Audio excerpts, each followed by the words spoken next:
Everyone, welcome back to the Samajik Guru channel. आज हम करने जा रहे हैं 8 दिसंबर 2025 की मॉर्निंग स्लाइड।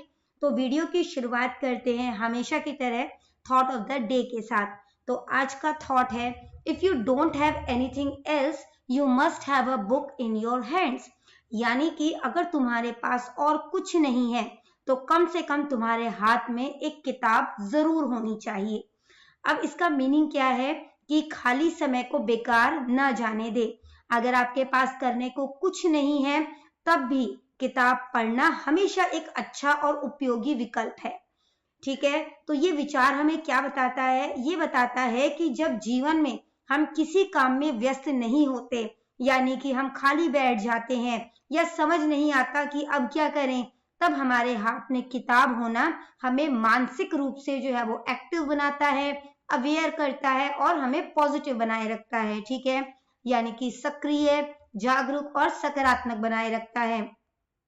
तो जो बुक्स हैं उनके क्या बेनिफिट है? तो बुक्स जो है वो हमारा ज्ञान बढ़ाती है, हमारी सोच को जो है वो गहराई देती है, हमें नए अनुभव और जो नए दृष्टिकोण है वो प्रदान करती है, और सबसे महत्वपूर्ण हमें बेकार और जो टाइम खराब करने वाली चीजें हैं या नकारात्मक टाइम से जो है वो बचाती है। ठीक है, नेगेटिव थॉट से हमें बचाती है।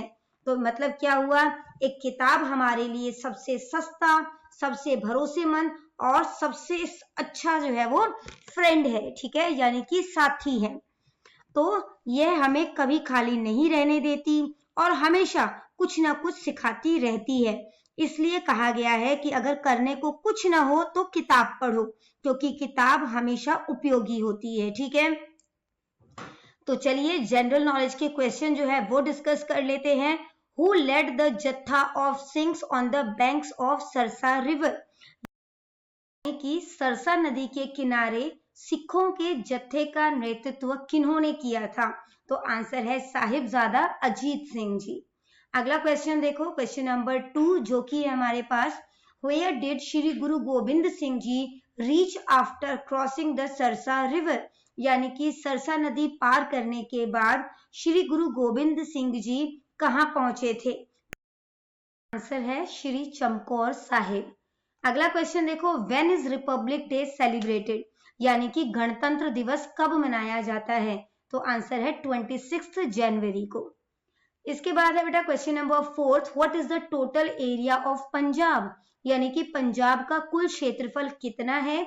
तो आंसर है 50,362 स्क्वायर किलोमीटर। ठीक है, लास्ट क्वेश्चन देखो, which city of Punjab is famous for furniture goods? यानी कि पंजाब का कौन सा शहर फर्नीचर, बेसिकली लकड़ी के सामान के लिए जो है वो प्रसिद्ध है? तो आंसर है करतारपुर। ठीक है, इसके बाद है बेटा टंग ट्विस्टर, यानी कि ऐसे वाक्य जो कि जिसे जो है वो तेज और बार बार बोलना जो है वो मुश्किल होता है। ठीक है, तो आज का टंग ट्विस्टर है daddy draws doors. Daddy draws doors. ठीक है, इसको जो है वो आप 5 to 10 टाइम बोलने के प्रैक्टिस करें। इसके बाद देखो आज के वर्ड्स फॉर प्रैक्टिस हैं। पहला वर्ड है पोलाइट, यानी कि विनम्र या शिष्ट, अच्छे ढंग से या जब सम्मान के साथ बात की जाती है तो वो पोलाइटनेस होता है। ठीक है, नेक्स्ट वर्ड है रूड, यानी कि असभ्य, बदतमीज। ठीक है, या कह सकते हो कि बिना सम्मान के या कठोर ढंग से बात करना। ठीक है, नेक्स्ट वर्ड देखो जेंटल, यानी कि नम्र या मुलायम स्वभाव वाला या सौम्य।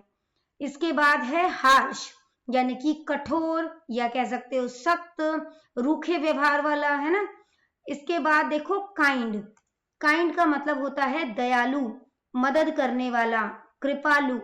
ठीक है, इसके बाद बेटा देखो पंजाबी मीडियम की स्लाइड देख लेते हैं। तो आज दा विचार अपन डिस्कस कर लिया है, ज्ञान के क्वेश्चन डिस्कस कर ले हैं। तो शुरू करते हैं आज दी बुझारत तो।